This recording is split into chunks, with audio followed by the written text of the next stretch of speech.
Camarades, Dieu a créé le monde avec tout ce qu'il y a comme bonheur, comme malheur, comme bien, comme mal, les humains, les génies, les animaux et tout ce qui va avec.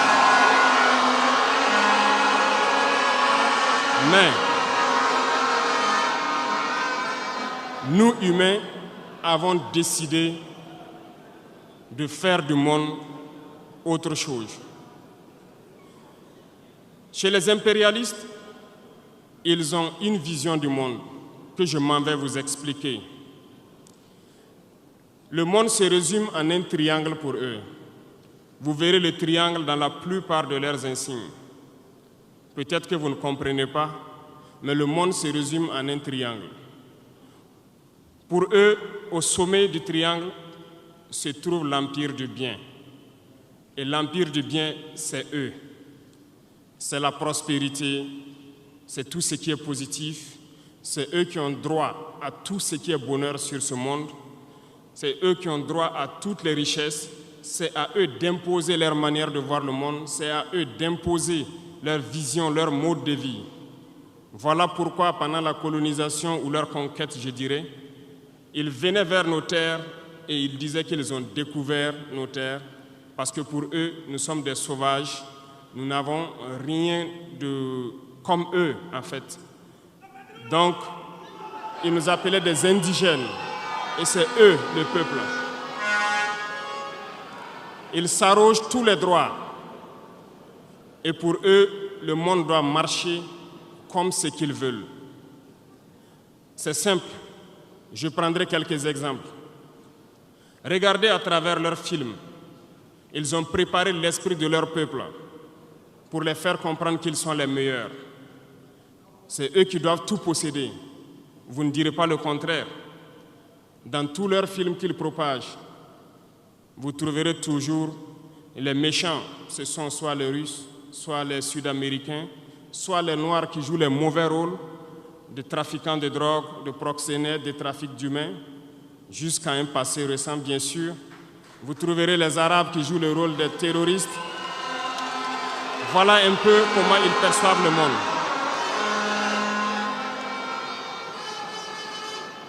Quand je prends sur le volet économique, qui parmi nous n'a pas traité les produits chinois de produits Shintok, comme on aimait l'appeler, de mauvais produits?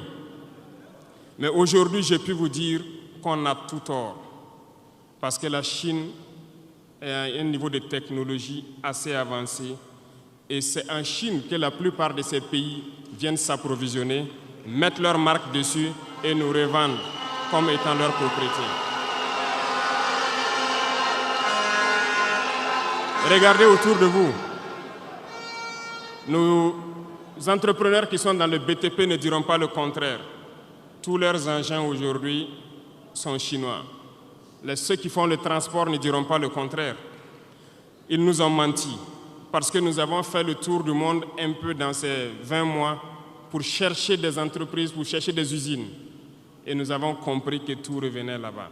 Mais par leur communication, ils nous ont amenés à détester tous les produits chinois, à vouloir nous faire comprendre que ce qui est bon venait de chez eux, pas forcément d'ailleurs.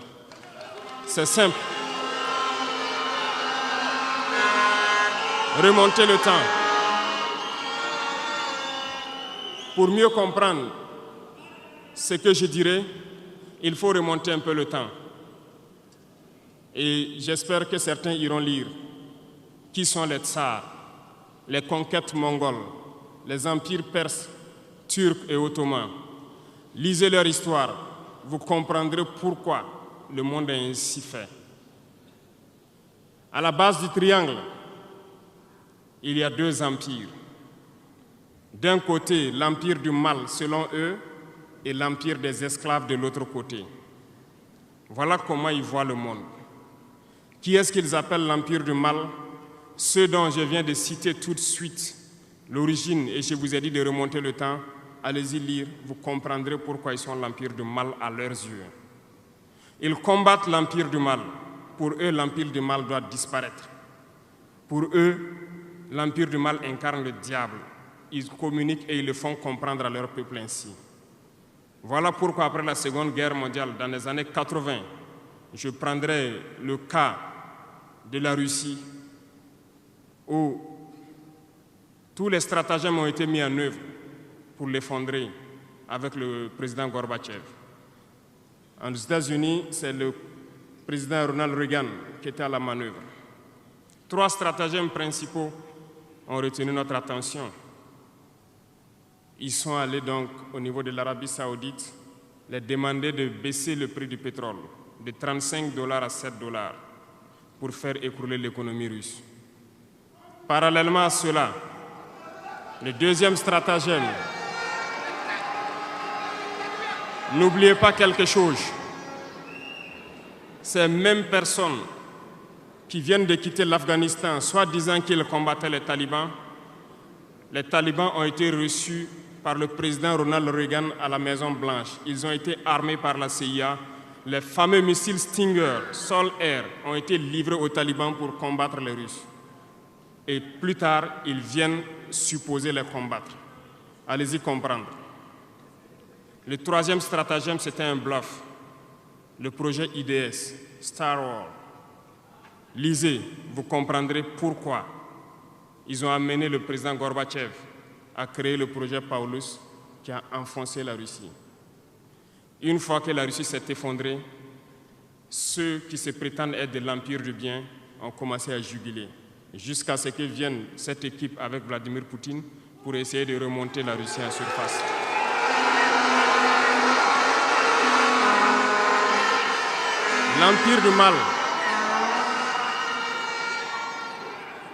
L'Empire du mal, selon eux, a beaucoup souffert. Regardez l'Iran aujourd'hui, toutes les sanctions possibles. Regardez comment ils qualifient certains peuples. Par la communication, ils peuvent arriver à vous amener à faire détester un peuple ou à aimer un peuple. Ils sont très forts dans la communication et ils passent par tous les canaux possibles. Regardez les guerres qui sévissent. Ils ont tout inventé pour leur propre intérêt. Et enfin, l'empire des esclaves, selon eux, c'est l'Afrique et certains peuples d'Amérique du Sud. Dans leur tête, comme je le disais dernièrement, l'Afrique les appartient, nos terres les appartiennent, les richesses de l'Afrique sont pour eux. Et ils ne peuvent pas concevoir que des Africains puissent s'émanciper, sortir la tête de l'eau et vouloir donc les tenir tête. Et pour cela, ils se sont mis un cliché en tête. L'Africain est facile à manipuler, il n'est qu'émotion. Ils trouveront toujours un Africain pour lutter contre son frère. Et ça a toujours été comme ça. Par la communication, ils vous ont amené à détester votre propre couleur de peau. Dans nos cultures, et dans beaucoup de cultures au Burkina Faso ici, le deuil était symbolisé par la couleur bleue. Lorsqu'une femme perd son mari, elle portait donc des tenues de couleur bleue pour faire son deuil pendant un temps donné. Ce sont eux qui sont venus vous dire que le noir symbolise le deuil, le diable, la médiocrité, tout ce qui est mauvais. Et malheureusement, nous avons tellement avalé ça que lorsque nous sommes en deuil, nous nous mettons également en noir. Il faut que nous nous réveillons. Il faut que nous nous réveillons parce que voilà le cliché qu'ils ont en tête. Eux, ils sont l'empire du bien, d'autres sont l'empire du mal et nous sommes l'empire des esclaves. Voilà comment les impérialistes voient le monde. Il faut que vous compreniez cela. Et là, je m'en vais faire un coup de gueule à l'endroit donc de certains intellectuels qui continuent de vouloir prêcher pour les impérialistes. Est-ce qu'ils ignorent cette partie de l'histoire? Je n'invente rien. Ça a été déclassifié, vous trouverez tout ce que j'ai dit dans les bibliothèques ou partout sur les moteurs de recherche. Ces intellectuels n'ont-ils pas lu cela? Ne connaissent-ils pas l'histoire de ce monde? C'est peut-être par malhonnêteté ou quelques billets de dollars qui les amènent à toujours prêcher pour les impérialistes. Il faut que nos intellectuels arrivent à tout moment à prêcher pour conscientiser nos peuples, nos masses populaires, pour qu'ils comprennent d'où ils viennent et comment ils sont vus des impérialistes.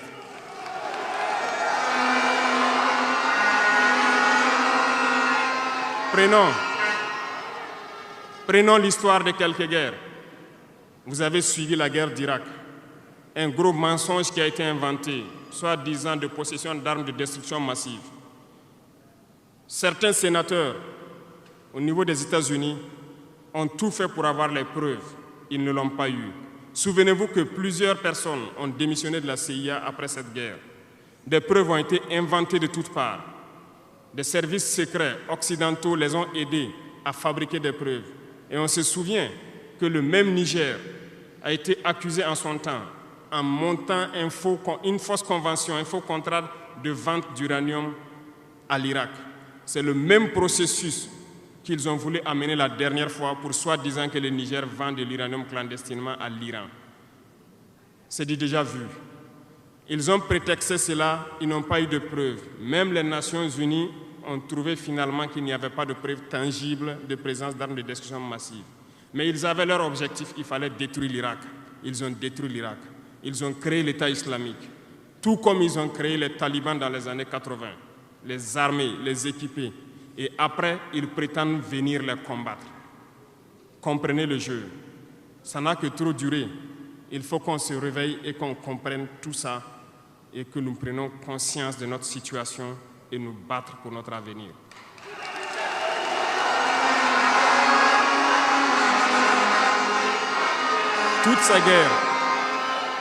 Toutes ces guerres ont été inventées, passant par l'Irak, la Syrie, la Libye, dans le but de déstabiliser le monde à leur profit, parce que nul ne doit pouvoir les égaler. C'est ce que nous vivons aujourd'hui dans le Sahel aussi à travers le terrorisme qu'ils nous ont imposé, parce qu'ils trouveront toujours des Noirs qui vont s'exciter et qui vont prendre les armes contre leurs frères noirs. C'est ce que nous vivons. Ils n'ont jamais quitté ce modèle. Malheureusement, beaucoup de gens leur donnent raison. À cause de quelques billets de dollars, ils se vendent très moins cher à l'ennemi, à l'impérialiste, et ils se mettent à combattre leurs frères. Je voulais faire ce petit historique du monde pour que vous compreniez comment l'impérialisme voit notre monde. Ça se résume en ces petits triangles. Après cela, dans cette deuxième phase, je dois vous expliquer pourquoi nous devons nous battre.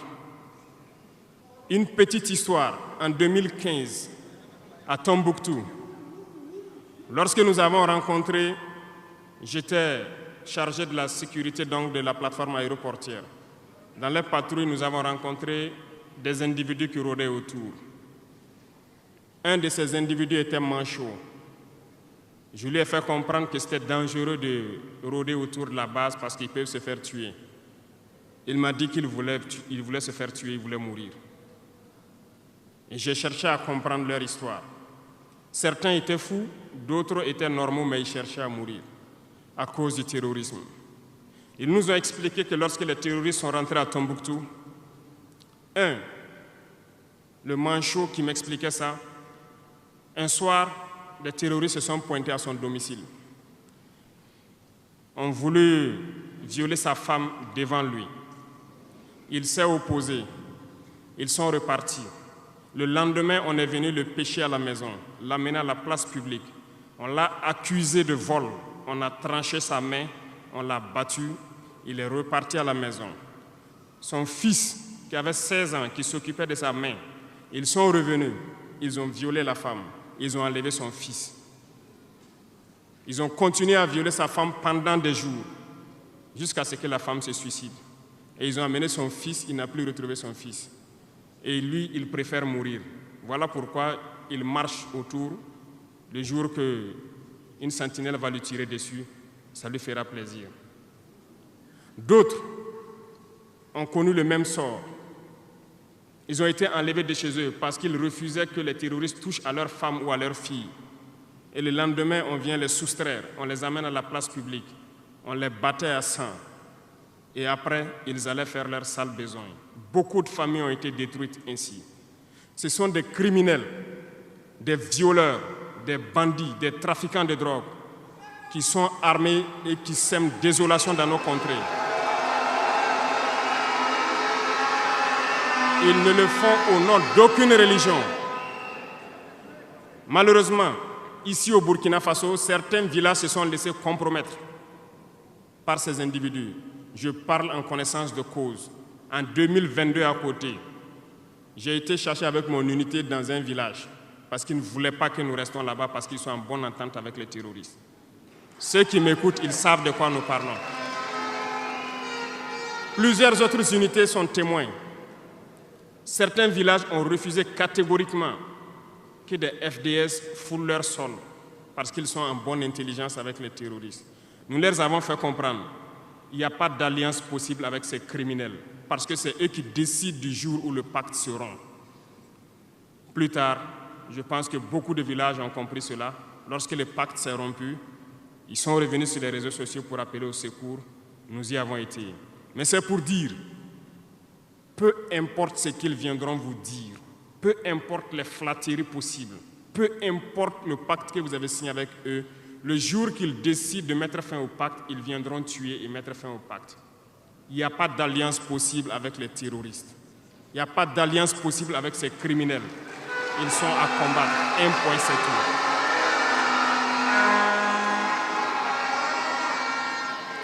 Aujourd'hui, nous constatons un phénomène, malheureusement, dans nos villes ici. Certaines personnes se plaisent à passer de cour en cour, à faire comprendre aux épouses de certains FDS et certains VDP, aux familles de certaines personnes tombées pour la patrie, que eux, ils avaient une solution pacifique avec les terroristes. C'est nous qui avons voulu faire la guerre. Voilà pourquoi tout ça se passe. Comment est-ce que des êtres humains, voyant tout ce qui se passe, comprenant le monde, peuvent avoir de tels propos? Ne vous détrompez pas. Soit nous les combattons ou ils nous combattent. C'est tout.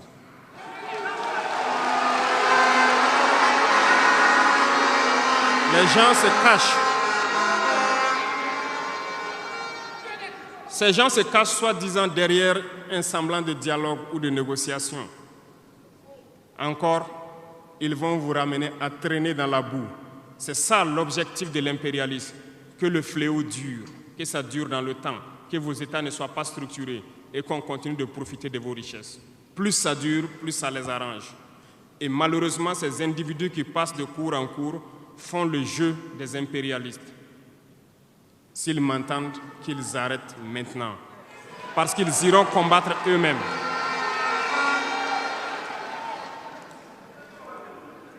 Nous n'avons pas le choix que de combattre. Et nous avons opté pour le combat, et c'est par là que nous serons libres, que nous serons réellement indépendants. Pour ce faire, nous avons pris le soin de diagnostiquer le problème profond du Burkina Faso. J'avoue que le problème est réel et profond. Le mal est là. Nous l'avons diagnostiqué et nous découvrons de jour en jour le système. Plusieurs nœuds ont été défaits, mais des nœuds restent à défaire parce que tous les jours que Dieu fait, nous découvrons certaines pratiques. Je peux comprendre, plusieurs décennies durant, ce système s'est installé. C'est devenu comme un gène dans nos ADN. Mais il faut que nous arrivions donc à soustraire ce gène donc de nos ADN et pouvoir construire un Burkina nouveau.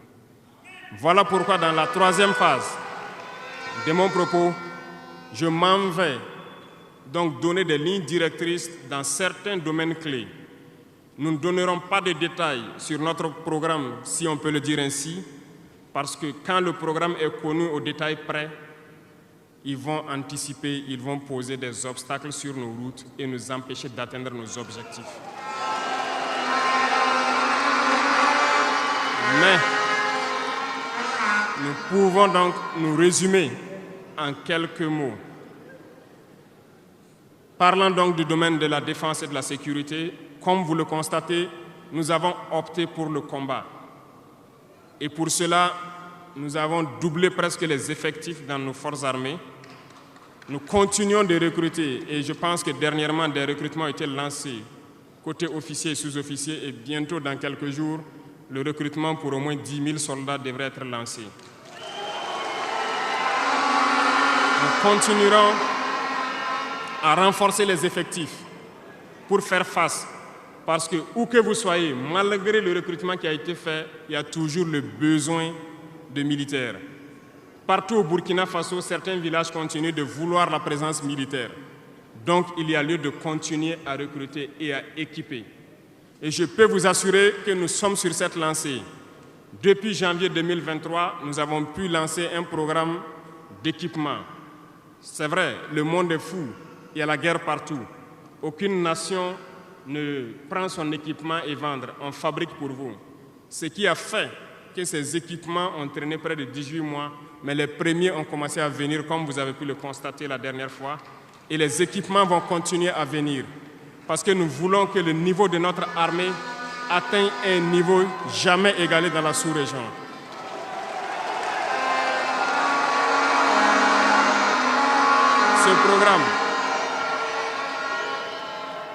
Ce programme d'équipement va se poursuivre. Et c'est vous, les acteurs de ce programme. Parce que depuis que nous nous battons, j'ai pu vous dire, ces soi-disant amis du Burkina qui étaient là depuis longtemps, qui sucent nos richesses, même une seule cartouche de Kalachnikov, nous n'avons reçu de personne pour faire notre combat. C'est vous qui payez. Et nous continuerons à faire corps avec notre peuple pour pouvoir mener cette lutte. Nous avons des partenaires qui ont accepté de nous vendre des équipements et qui ont même proposé de pouvoir nous livrer des équipements stratégiques et que nous puissions payer dans le temps. Nous leur en remercions pour ce geste.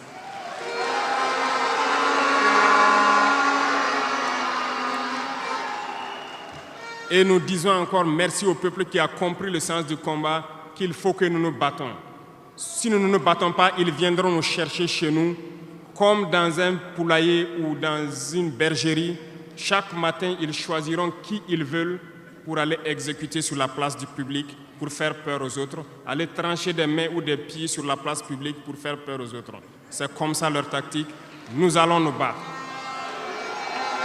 Et nous nous donnerons les moyens pour y arriver.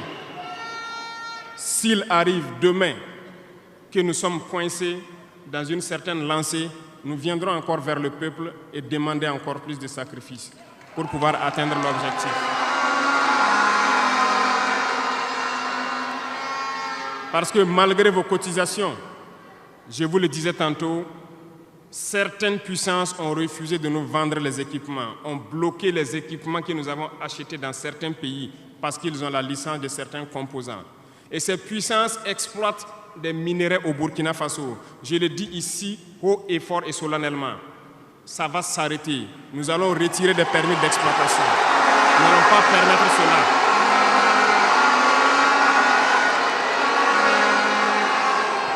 Vous ne pouvez pas exploiter nos ressources et refuser de nous vendre des équipements, faire bloquer nos équipements. Nous n'allons pas accepter. Qu'ils s'attendent, nous allons récupérer nos permis d'exploitation et nous allons l'exploiter nous-mêmes.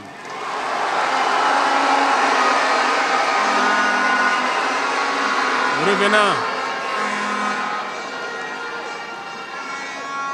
Pour conclure sur le volet donc de la défense, nous n'allons pas trop nous étaler là-dessus, mais sachez que tout ce qui est déjà arrivé, les hommes sont en formation là-dessus, d'autres équipements viendront.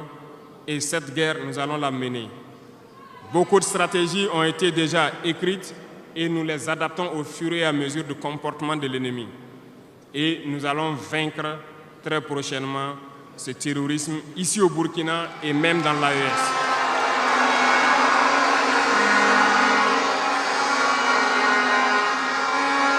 Pour ce qui concerne le domaine donc de la fonction publique, pendant longtemps, nous avons passé le temps à mettre en garde un certain nombre d'acteurs. Mais nous avons compris que le phénomène est tellement profond. La corruption, la mauvaise gouvernance dans les différentes administrations, le manque d'éthique persiste.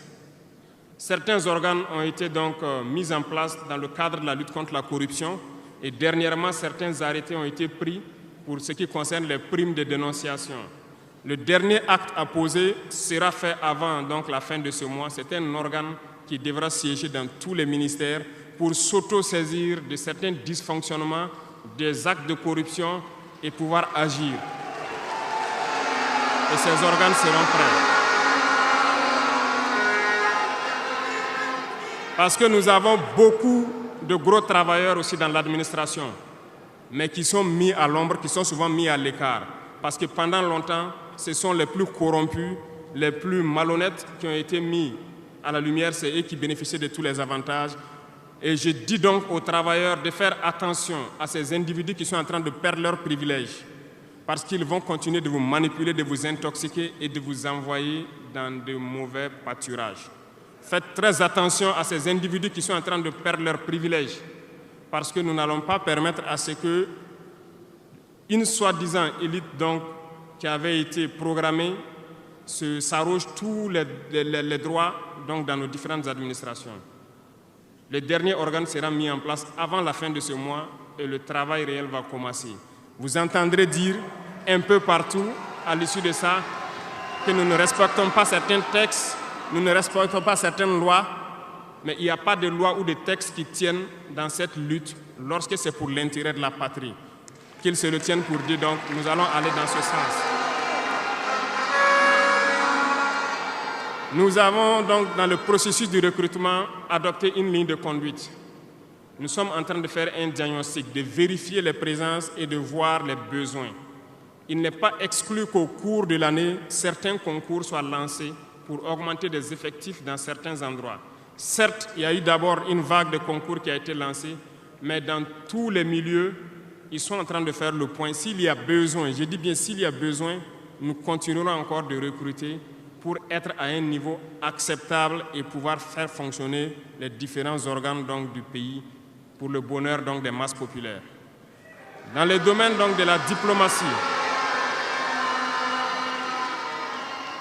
nous avons opté pour une diplomatie commune dans l'AES. Toutes les décisions vis-à-vis donc, des partenaires, que ce soit africains ou à l'étranger, seront prises à l'unanimité au sein de l'AES. Mais nous avons aussi opté pour une diplomatie de vérité. Nous ne comptons pas nous mettre dans certaines logiques de mentir ou de couvrir la réalité, soit disant que c'est la diplomatie. C'est faux. Ce n'est pas là la diplomatie. J'ai pu vous dire que ce que vous voyez en superstructure, lorsque les gens viennent en audience et sortent pour parler au micro, ce n'est qu'une partie visible de l'iceberg. Ce qui s'est passé à l'intérieur dans les huis clos, ça n'a rien à voir avec la diplomatie. Et nous sommes donc inscrits dans cette logique de dire clairement les choses au peuple. Certains vont nous critiquer, d'autres même iront à dire que non, un chef d'État ne doit pas parler comme ça, un chef d'État ne doit pas faire ça. Mais nous leur disons que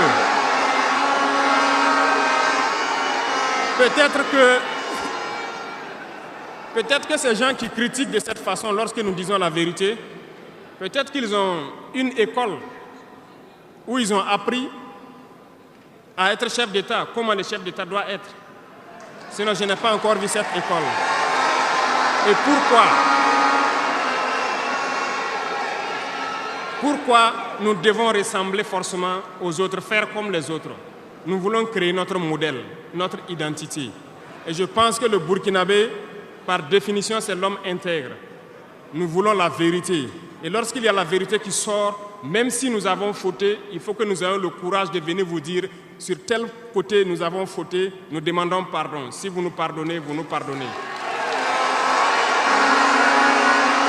Mais nous ne voulons plus nous inscrire dans cette diplomatie mensongère. Nous avons, dans une interview, parlé du régime ivoirien. Certains Burkinabés sont montés sur leurs chevaux et critiqués. Je le dis, j'insiste et je persiste. Nous n'avons rien contre le peuple ivoirien, mais nous avons quelque chose avec ceux qui dirigent la Côte d'Ivoire.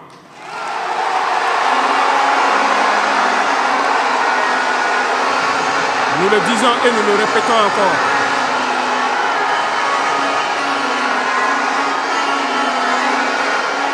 Laissez-moi vous dire quelque chose. Permettez-moi de vous dire quelque chose. Il y a bel et bien à Abidjan un centre des opérations pour déstabiliser notre pays. Personne ne peut le nier et nous vous ferons les preuves dans les jours suivants. Nous vous montrerons des preuves physiques. Vous allez comprendre de quoi nous parlons. Personne ne viendra nous dire qu'au Bénin, il n'y a pas de base française dirigée contre nous. Nous avons les preuves sous la main. 2 bases importantes.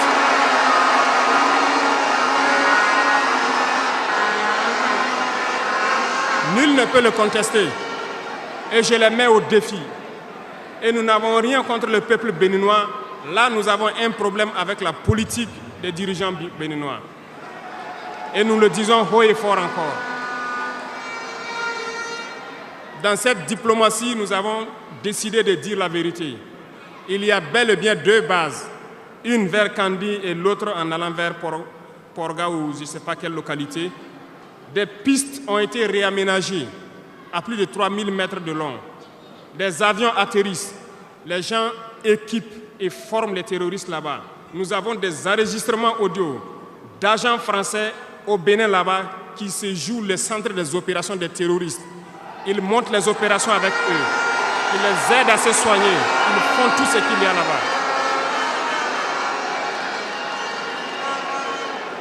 Nous avons tous les détails sur eux. Et vous ne voulez pas qu'on le dise à notre peuple? On va le dire. Si vous ne le voulez pas, s'ils ne le veulent pas, qu'ils arrêtent de se comporter ainsi. C'est simple. Nous n'avons forcé personne à prendre son indépendance. Si vous décidez de rester dans votre situation, mais ne prenez pas vos pays pour en faire des bases arrêts parce que ce sont vos populations qui vont en souffrir après. Et ce n'est pas une bonne politique. Nous le disons par expérience, et je le répète toujours, le Burkina a été une base arrière pour déstabiliser certains pays. Et ce n'est pas bien. Le Burkina a été une base arrière à un moment donné pour les terroristes ici. Voilà le prix que nous payons. Donc, pour prévenir les peuples de ces pays dont je parle, doivent parler à leurs dirigeants et qu'ils arrêtent cette politique parce que ça ne les arrange pas du tout.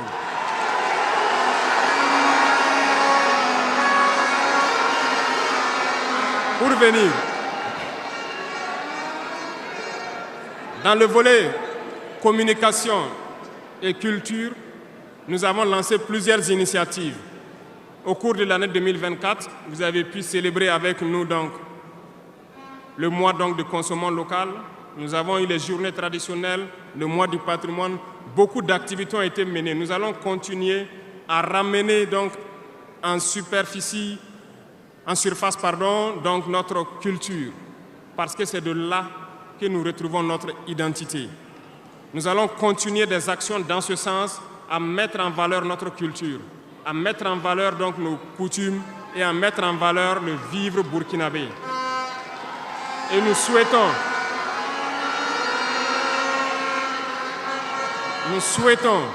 que chacun soit acteur de l'émergence du Burkina Faso à travers sa manière de communiquer. Parce que tout se trouve dans la communication aussi.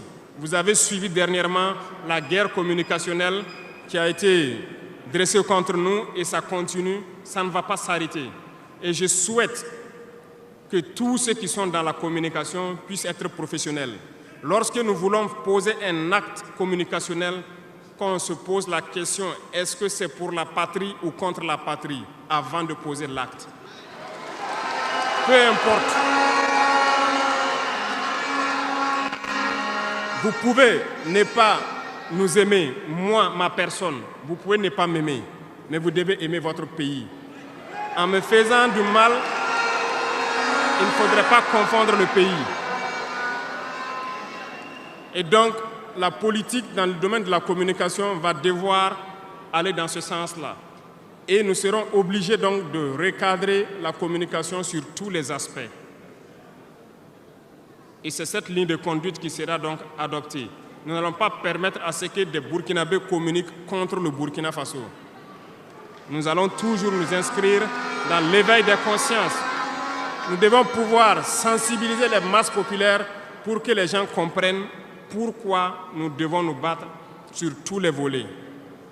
Revenant au domaine donc de l'agriculture, comme vous pouvez le constater, nous avons lancé des initiatives depuis 2023 et cette année, l'offensive a été lancée. Ça se passe plus ou moins bien. J'aimerais donc que les gens comprennent que nous avons décidé d'accorder une grande part de notre budget et de notre temps aussi au monde agricole. Parce que plus de 90% de notre population est paysanne. Mais pendant des décennies, ils n'ont jamais senti l'intéressement donc, à leur public. Et c'est pourquoi nous avons décidé d'entreprendre un certain nombre d'initiatives, d'actes que nous posons. Nous aimerions pouvoir labourer tous les champs de tous les paysans de Burkina Faso, les donner les semences qu'il faut et les permettre de pouvoir avoir les intrants nécessaires à coût subventionné pour pouvoir nous aider dans la lutte contre l'insécurité alimentaire. Parce que l'autosuffisance alimentaire est un droit. C'est dans ce même sens que nous avons créé dernièrement l'ONBA, l'Office national d'aménagement des barrages hydro-agricoles. Nous allons l'équiper parce que tous êtes témoins dans vos différentes régions que nous avons beaucoup de retenues d'eau, beaucoup de barrages, mais qui sont ensablés, qui sont bouchés. Et nous avons la possibilité de faire d'autres barrages. Nous sommes en train de payer de l'équipement pour cet office pour qu'il puisse se déployer sur le territoire et avec la contribution des populations, pouvoir construire beaucoup de barrages et désensabler beaucoup de barrages. Nous allons poursuivre ce combat. Nous allons poursuivre ce combat jusqu'à l'atteinte de l'autosuffisance alimentaire et que nos populations puissent manger à leur faim. Dans le domaine donc, des infrastructures, nous avons un manque crucial de routes. Et en faisant l'analyse, nous avons trouvé pour certaines routes des études très vieilles. Et pour d'autres, il n'y a pas d'études. Nous ne pouvons pas construire une route sans avoir des études. Les études sont préalables.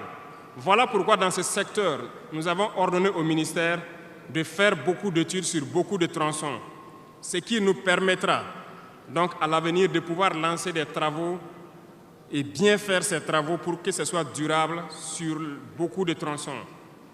Pour cela, nous avons remarqué que les frais pour bitumer 1 km de tronçon, nous sommes autour de 500 millions de francs.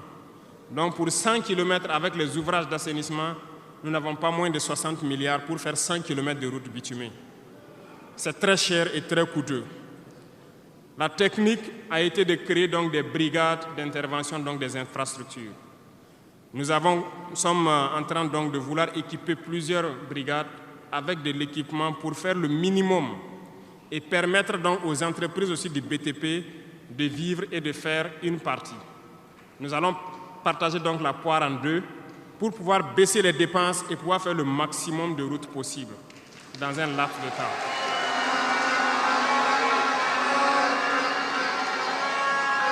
Cela donc a déjà commencé et nous allons poursuivre au cours donc de ces 5 années dans ce processus pour que dans toutes les régions, nous puissions quand même pouvoir rallier le maximum de chefs-lieux de province et que nous puissions faire écouler nos marchandises et que les personnes puissent se déplacer sereinement.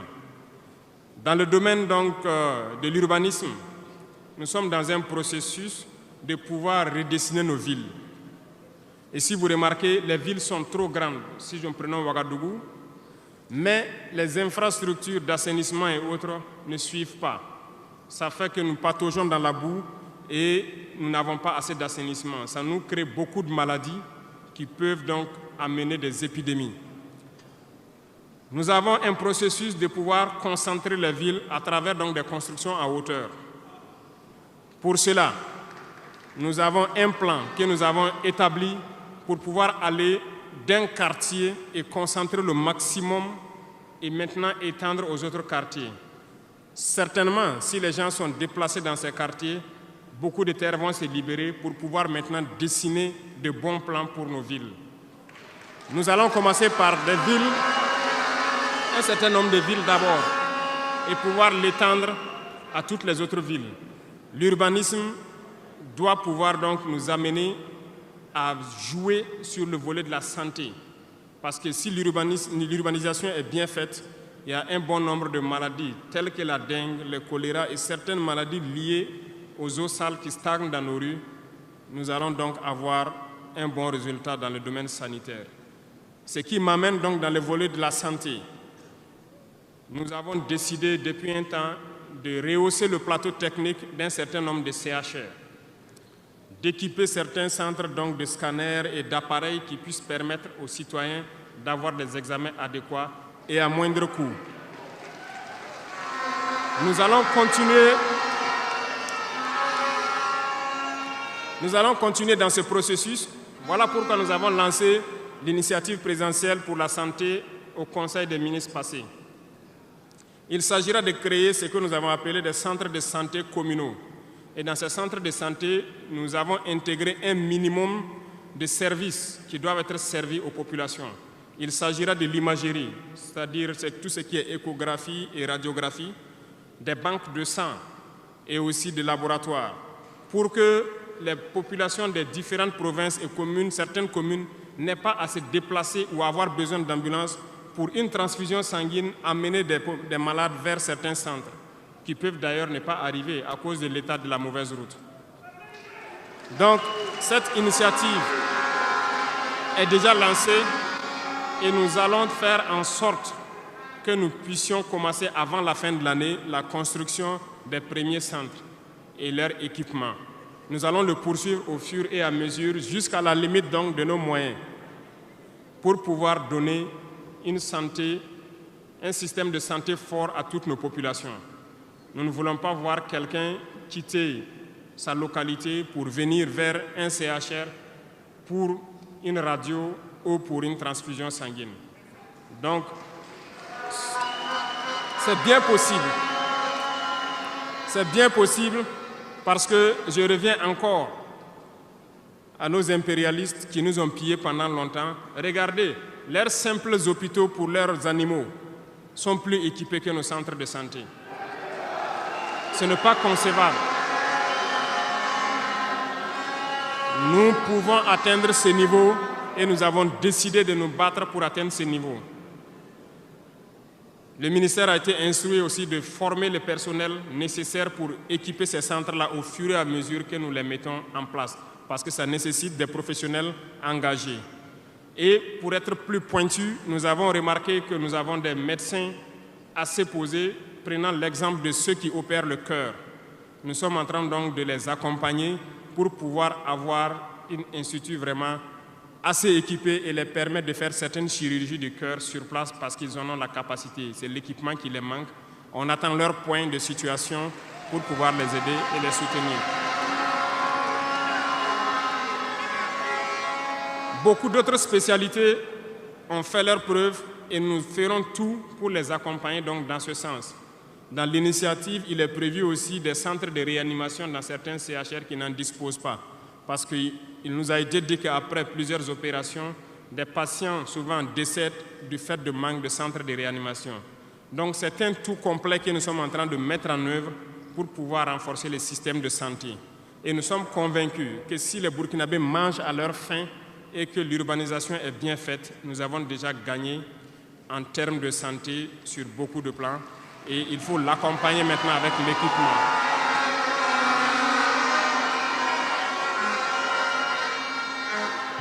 Dans le domaine de l'éducation, nous avons fait le diagnostic et comme vous le savez, nos camarades étudiants sont là, ils ne diront pas le contraire.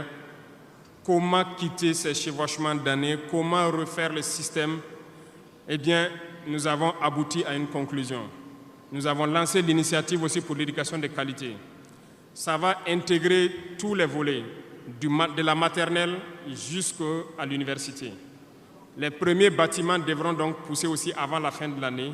Nous avons opté pour des constructions en hauteur, pour rassembler le maximum d'élèves sur des superficies données, pour permettre un contrôle approfondi et judicieux de l'enseignement, parce que l'enseignement, c'est aussi de l'éducation.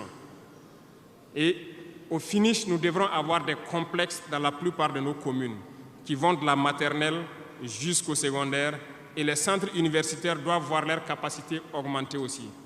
Quand nous prenons aujourd'hui nos salles de classe à 3 classes qui sont construites un peu partout, la saison des pluies a commencé, les intempéries encore sont venues nous montrer que ce n'est pas la bonne option.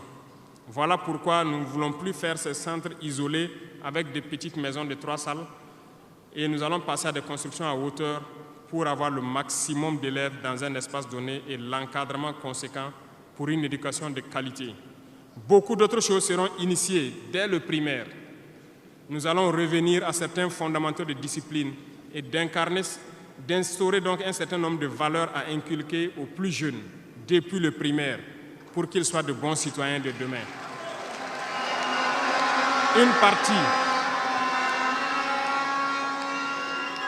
Il y aurait donc un début de formation militaire, si je peux le dire comme ça, civique et patriotique aux tout petits pour pouvoir continuer dans les lycées. Et le programme national donc au niveau du SND est en train de muter. Le texte était venu en conseil, nous l'avons renvoyé avec des amendements pour que les travailleurs qui sont en activité actuellement puissent aussi passer dans ce centre pour avoir une formation militaire. Et ça va s'organiser à tour de rôle sur des périodes bien précises. Tout est une question de discipline, parce que par excellence, la formation militaire doit pouvoir discipliner les gens. Donc nous allons inculquer un certain nombre de valeurs au niveau donc de notre éducation.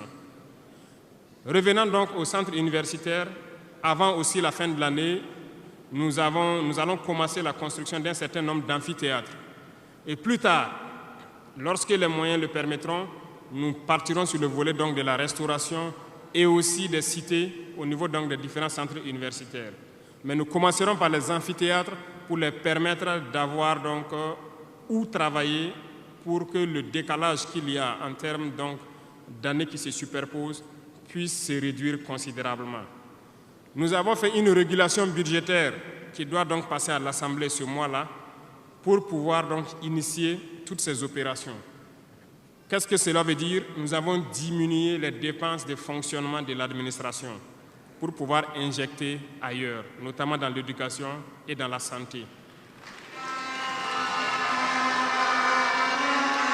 Ce programme donc, est prêt, il a été lancé et dans les jours à venir, vous serez témoins de l'évolution donc, de tout ce que nous sommes en train de vous dire. Et nous poursuivrons ce schéma tout au long donc, de ces 60 mois qui nous a été consacré.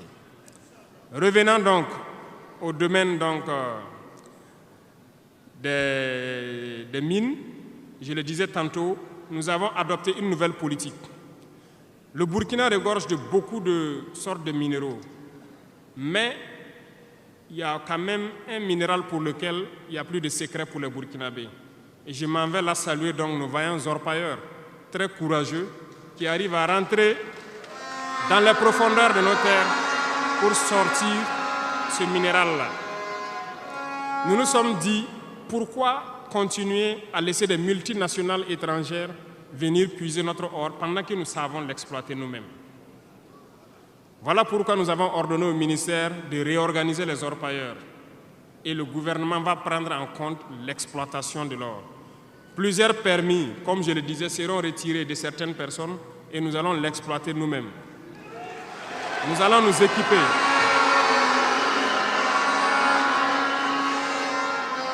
Nous allons nous équiper en machines pour le faire, mais même si nous n'arrivons pas à nous équiper de manière conséquente, nos orpailleurs ont fait leur preuve de courage et d'abnégation.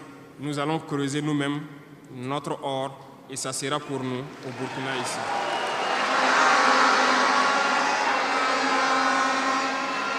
Pour les autres substances, Pour les autres substances, là où nous ne pouvons pas, et bien sûr, nos partenaires sincères qui acceptent de nous accompagner dans cette lutte, c'est à eux seuls que nous pourrons concéder certains permis.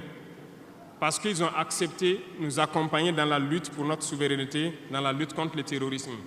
Et nous avons édicté un nouveau code minier qui est actuellement à l'Assemblée et j'espère qu'il sera voté dans la semaine prochaine pour imposer un nouveau modèle aux différentes entreprises qui vont venir pour exploiter l'or ici, pour que le maximum de profit soit pour l'État.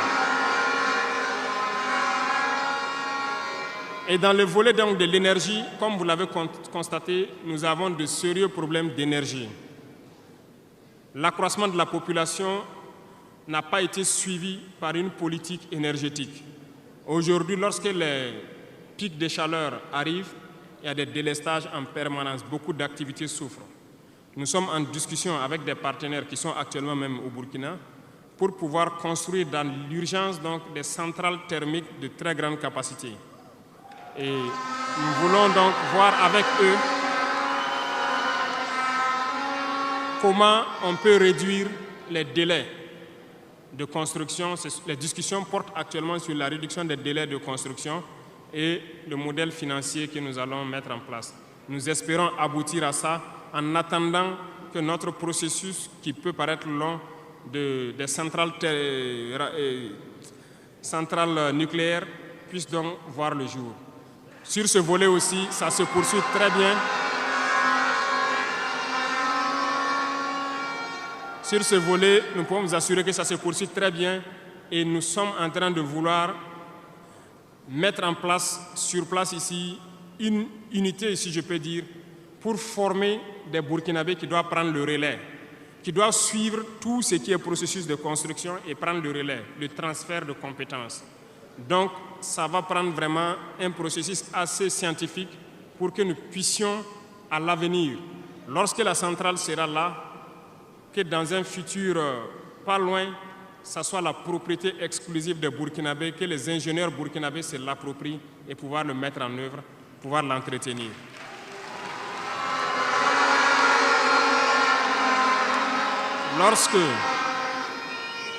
Lorsque les conclusions des discussions qui sont en cours avec les partenaires pour la centrale thermique verront le jour, nous allons vous mettre ça à disposition.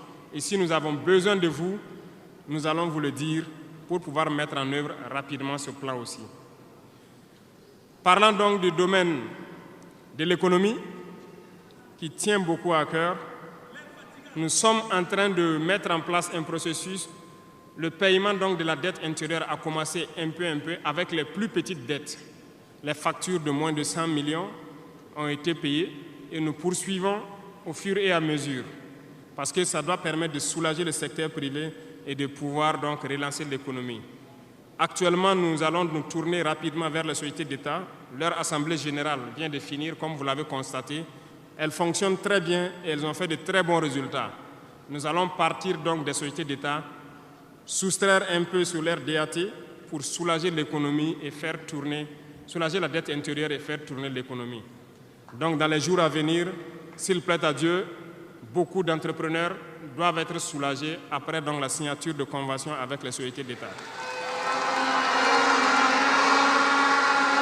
Mais nous sommes en train, dans le secteur minier, comme je vous l'ai dit, de prendre une certaine indépendance. Ça doit nous permettre de pouvoir avoir un bon nombre de ressources en matière de finances, mais aussi et surtout le volet de l'industrialisation qui doit venir combler ce volet économie-là. Parce que nous dépensons beaucoup à l'extérieur, nous sommes en train de mettre en place tous les processus pour que nos devises ne sortent pas.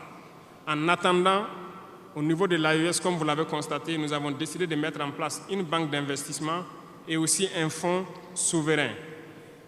Ce processus, les techniciens sont là-dessus.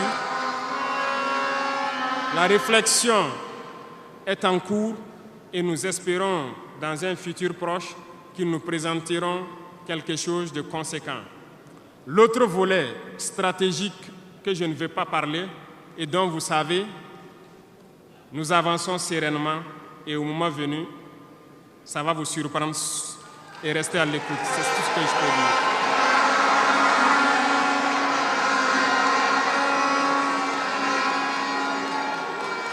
Dans le volet commerce et industrialisation, nous avons aussi posé les diagnostics, comme je vous le disais. Actuellement, comme vous le constatez, nous avons énuméré un bon nombre de produits que nous importons de l'extérieur. Alors, nous sommes en train d'entamer un processus d'industrialisation. Il faut que nous arrivions à mettre le maximum d'industrie sur place pour transformer nos matières premières et pour pouvoir fabriquer ce que nous consommons. Nous sommes dans ce processus et nous discutons avec beaucoup de partenaires pour avoir le maximum d'industrie sur place. Cela va faire en sorte que nos devises ne sortent pas et que l'économie tourne bien et que aussi nous puissions avoir de l'emploi pour les jeunes. C'est dans ce cadre que nous avons pris certains décrets pour faciliter la création des petites entreprises. Nous avons élagué tout ce qui est taxes durant donc un bon nombre d'années pour que les petites entreprises puissent se créer et vivre. Malheureusement, les petites entreprises se retrouvent confrontées aux besoins de financement. Il faut le dire, au niveau des banques, ça s'avère beaucoup compliqué pour qu'on puisse avoir des financements lorsque vous créez votre entreprise. Nous avons rencontré le monde des banquiers et comme je le disais, nous avons échangé, mais je ne suis pas du tout satisfait parce que le retour qui devait être fait pour que nous les accompagnions pour financer les petites entreprises n'est pas satisfaisant.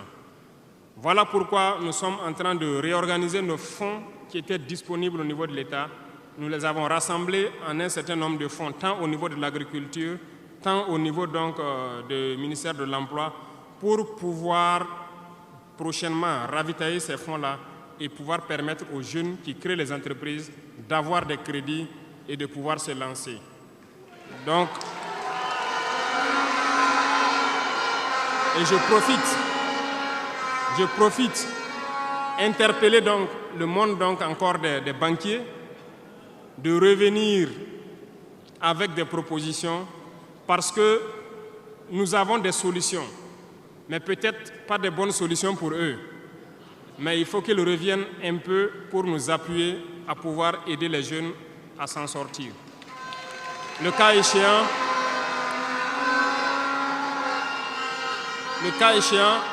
nous serons obligés de mettre en place un plan, peut-être qui ne va pas plaire, mais nous serons obligés.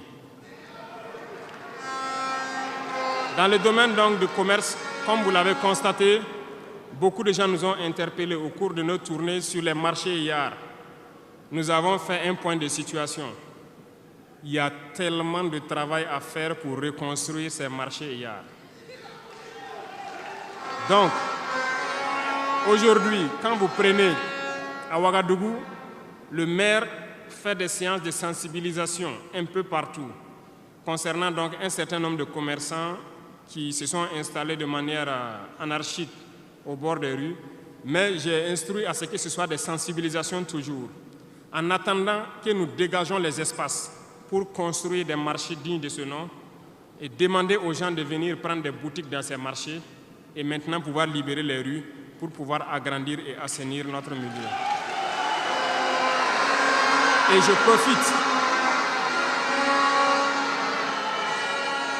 je profite donc vous demander, vous aussi, population des villes, de nous aider dans cette phase de sensibilisation en vous sensibilisant vous-même pour ne pas aller construire autour des poteaux de la Sonabel qui sont un danger pour vous-même, de ne pas aller construire sur les caniveaux d'évacuation d'eau.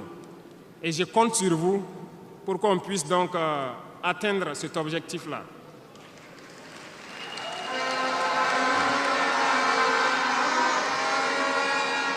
Revenant donc au volet donc de l'emploi, le sport, la jeunesse, nous sommes en train de faire une réforme. Il y aura un remaniement ministériel dans quelques jours où l'architecture des ministères va changer un peu.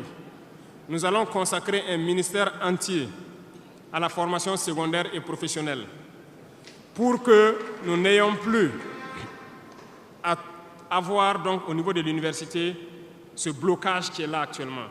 Nous devons pouvoir professionnaliser beaucoup de jeunes depuis le lycée. Donc, soit depuis la 4e ou au niveau donc de la seconde, que les gens puissent décider d'aller dans des filières professionnelles et pouvoir s'auto-employer. Donc, un ministère sera consacré uniquement à ça. Parce que le système éducatif, comme je l'ai dit, après diagnostic, vous êtes d'accord avec moi que nous formons très peu d'ingénieurs.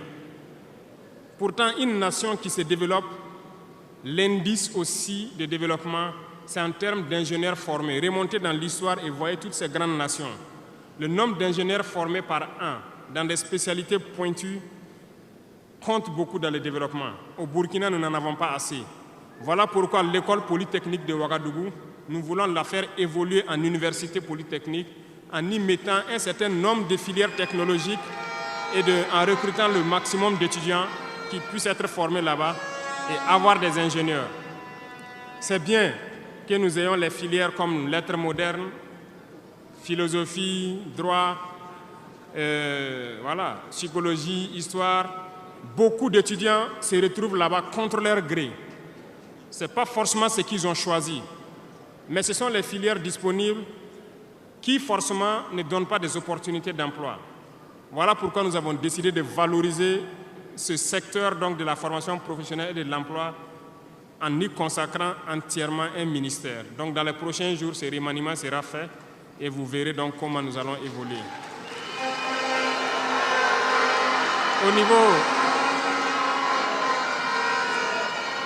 Au niveau du sport, la jeunesse et le sport, nous avons jugé nécessaire qu'il faut reprendre la main. Il faut reprendre la main pour recadrer. Parce que, première chose, le sport permet d'éviter un certain nombre de vices.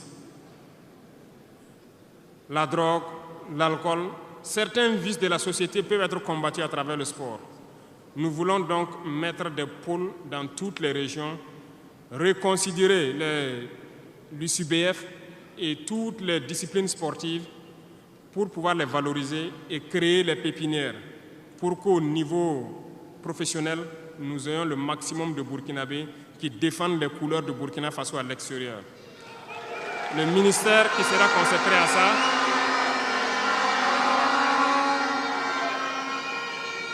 donc, il y a beaucoup déjà de textes qui ont été écrits et nous allons mettre en œuvre cela dès les prochains jours après le remaniement pour créer nous-mêmes ces espaces-là.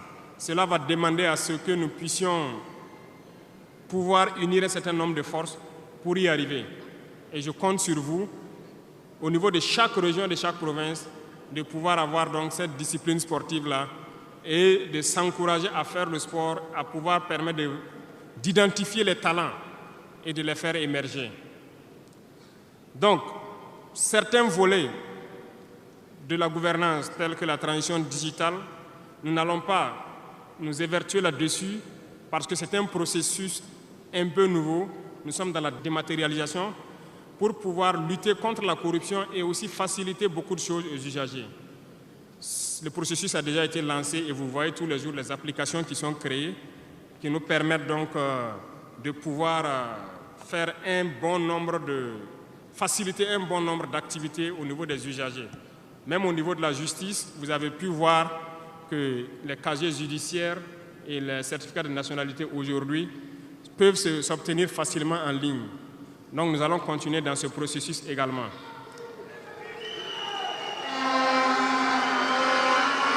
Revenant donc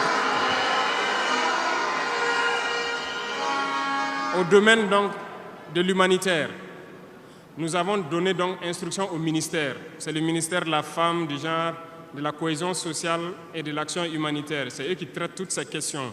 Mais nous avons décidé dans une première phase de nous concentrer sur l'action humanitaire, notamment soutenir les populations qui retournent dans leur village.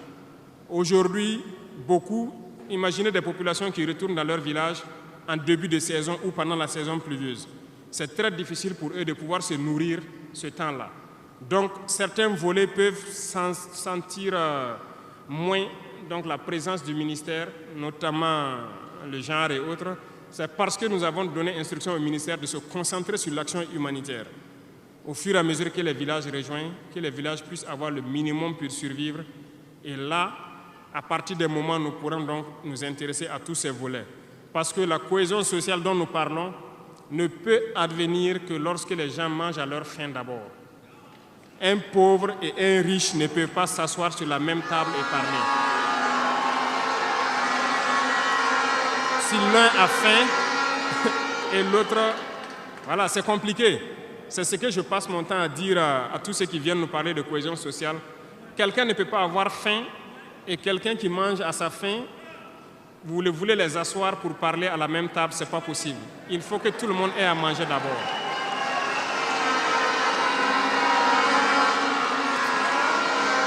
Voilà pourquoi c'est dans la lutte qu'il y a la cohésion. Acceptons de lutter. C'est dans la lutte, c'est dans la guerre qu'est née l'AES. C'est dans la lutte que nous avons pu nous unir dans le Sahel. Et c'est dans la lutte que les Burkinabés sont en train de s'unir. Allez-y voir tous ces villages qui se retournent. Je vous invite à faire le tour. Beaucoup sont venus de différentes provinces. Ils peuvent être dans leur village avec des désaccords. Ils ont été cherchés. Mais quand ils reviennent, ils sont plus soudés que jamais. La cohésion sociale se trouve dans la lutte également. Et pour finir, j'ai laissé le domaine de la justice en dernier pour terminer donc notre vision dans ce domaine.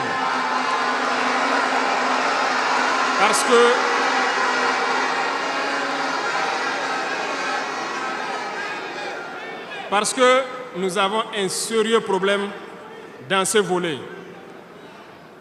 Nous avons entamé des réformes il n'y a pas longtemps au niveau du Conseil supérieur de la magistrature. Nous avons vu des écrits, nous avons vu des comportements de certains syndicats du monde de la justice. Très bien, certains ont tenté de boycotter tout ce qu'ils peuvent, mais comme le disait Diop, avec ou sans eux, nous allons avancer.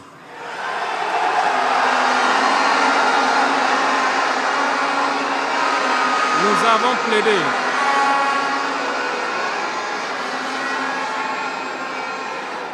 Nous avons plaidé pour une justice juste, si on peut le dire. Nous avons sensibilisé beaucoup les gens, mais nous nous sommes rendus compte qu'il y a beaucoup de brebis galeuses dans leur rang, malheureusement. Nous ne pouvons pas comprendre que, malgré tout ce que nous disons, il y a une justice pour le pauvre et une justice pour les riches. Ça ne peut pas continuer.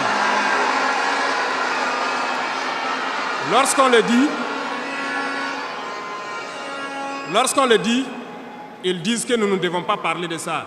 Nous allons parler de ça et bien même. Parce que, remarquez jusqu'au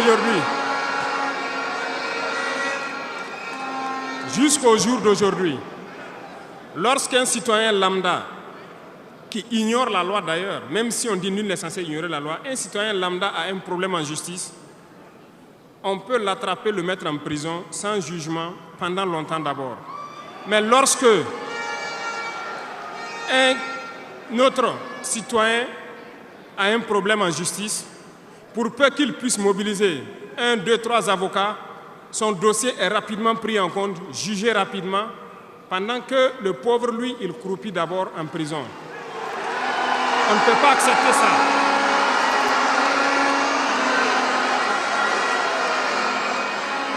Il y a des choses, il y a des situations et il y a des choses sur lesquelles nous n'avons pas voulu nous prononcer par juste devoir de réserve parce que nous sommes à un certain niveau, on ne veut pas parler en premier. Mais nous allons rompre ce tabou-là. Ça ne peut pas continuer comme ça. Il faut que les gens changent de manière d'être. Beaucoup de gens sont toujours en prison sans jugement. Nous allons lancer une campagne bientôt pour juger ces gens-là qui sont en prison pendant des mois sans être jugés. Parce que nous ne pouvons pas payer des gens et vouloir encore qu'on paye lorsqu'il y a un jugement. Ces pratiques vont cesser, ça fait partie du fonctionnement. Et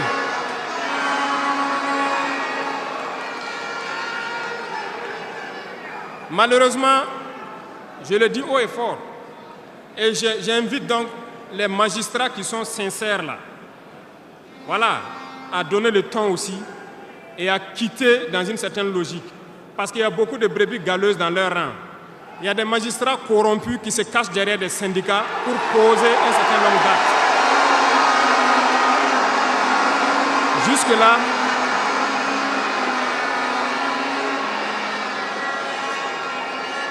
Jusque-là, nous sommes restés dans une certaine logique d'essayer de respecter certaines règles.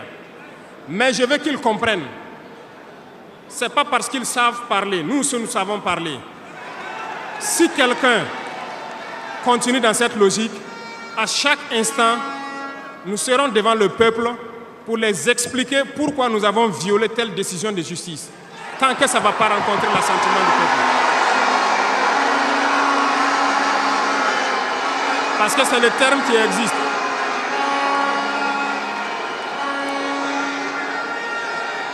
La patrie d'abord, la patrie avant tout. Si une mauvaise décision est prise, soi-disant pour protéger certains individus qui nuisent à la patrie, nous allons nous opposer. Et nous n'allons pas permettre que la décision soit exécutée. Et nous allons expliquer pourquoi nous nous opposons. Le Conseil supérieur de la magistrature a été modifié dans son architecture. Ils seront installés, si ça n'a pas déjà été fait, et ils vont commencer le travail. Tous ceux qui avaient les dossiers, des magistrats qui avaient été pris la main dans le sac, qui ont des dossiers, on va remettre tout à jour, ils seront jugés aussi, comme les autres.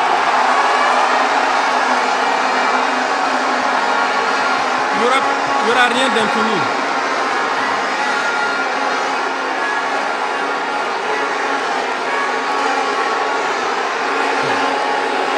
Ils sont au courant.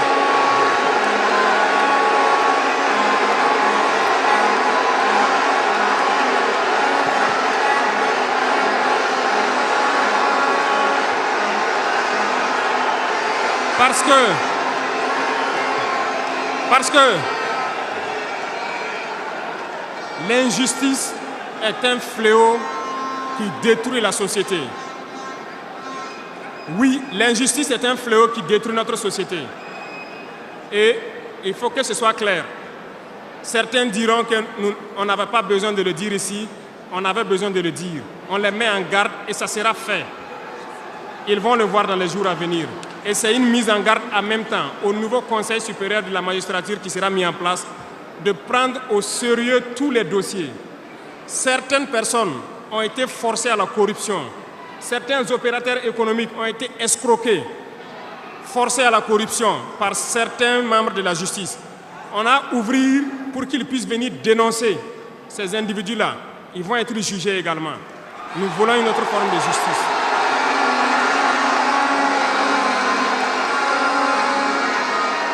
Nous ne le faisons pas pour nous-mêmes.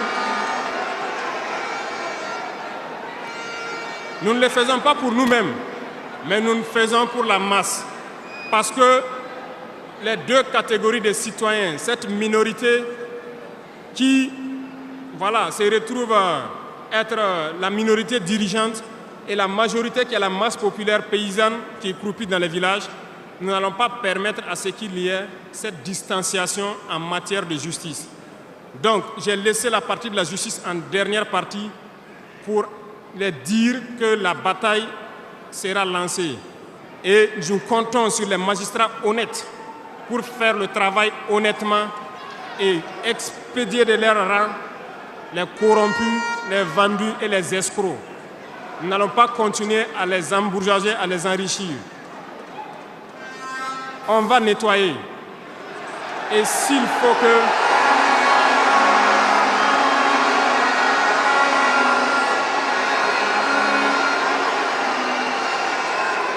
Et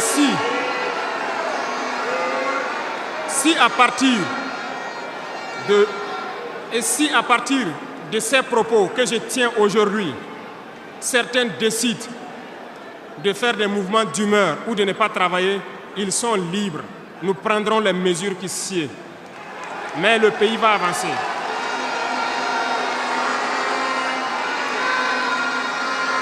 Tout Burkinabé a besoin de dignité. Tout Burkinabé a besoin de vivre en paix. Et la justice doit se donner en tenant compte de certaines valeurs. Nous avons vu des familles qui ont été détruites à cause de petites décisions de justice qui ont détruit cela. Je prends pour exemple, pour une simple bagarre au quartier. Une simple bagarre au quartier, on prend quelqu'un pour coups et blessures, on le met en prison, on ne se rend même pas compte que ce sont ces femmes et ces enfants qui vont périr dans la misère. On détruit des familles pour ça. Nous avons interpellé à relire le code pénal et c'est en relecture. Nous allons changer carrément le modèle de justice. Parce que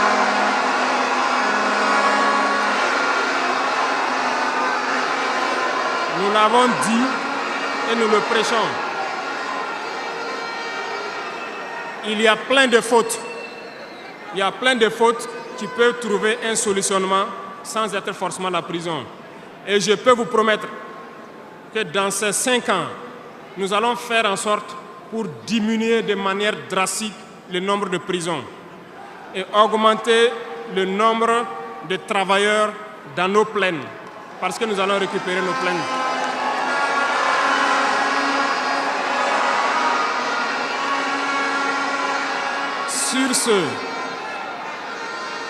Sur ce, nous n'allons pas donc nous détailler sur tous les aspects. Nous allons nous arrêter là parce que vous avez beaucoup de questions sûrement à poser sur ce que nous venons de dire et nous allons vous apporter les réponses claires, simples et limpides. Merci beaucoup et je vous laisse la parole.